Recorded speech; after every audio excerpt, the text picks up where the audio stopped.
life of faith must believe that God's inheritance, his promise, and his ways are better than anything else.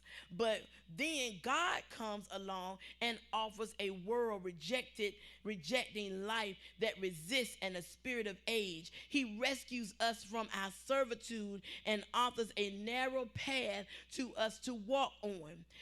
Through difficulties, its promise and ways are better. We're going to have some difficulty. We're going to have some problems. But if we know that God has called us to a higher calling, if we know that God is telling us to do something, even in the most difficult times, we have to stay focused on what it is that God would have us to do. The life of faith believes this, that like trying to convince a child that a dime is worth more than a nickel. Have you ever tried to convince a child that a dime is worth more than a nickel? A dime is worth more than a nickel. If you have a child look at a dime and look at a nickel, what do you think would be the most? The nickel. Why? Because the nickel is bigger. But it's not. A dime is more money. So when we look at the things of our life, our faith, sometimes we look at situations, and we got to realize that it's not always what it seems.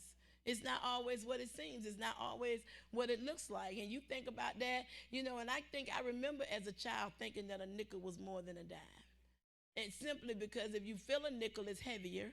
If you look at a nickel, it's bigger. But it's not. So, but the life of faith says yes to God and his promises, knowing that they are best. That's the best that there is. Your life of faith is you saying yes to God, knowing that whatever God is telling you to do, you're going to do it. Go into the unknown. That's what we have to do as a church. We're going into an unknown. I don't really know how to lead a church. I only know what I have seen.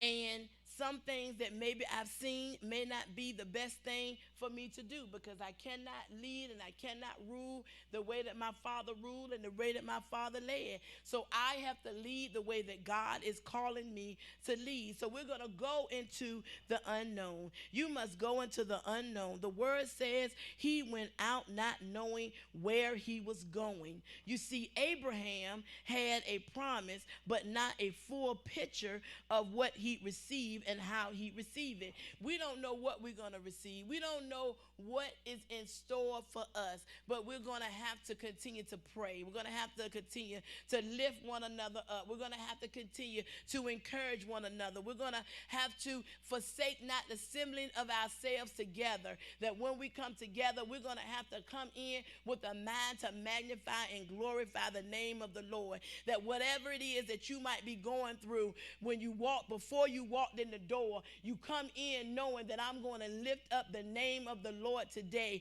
because whatever I'm going through, God has called me to a higher calling. So that's the unknown that we have to understand. We don't know the full picture, but we've got to trust that whatever God has called us to do is going to come to full fruition.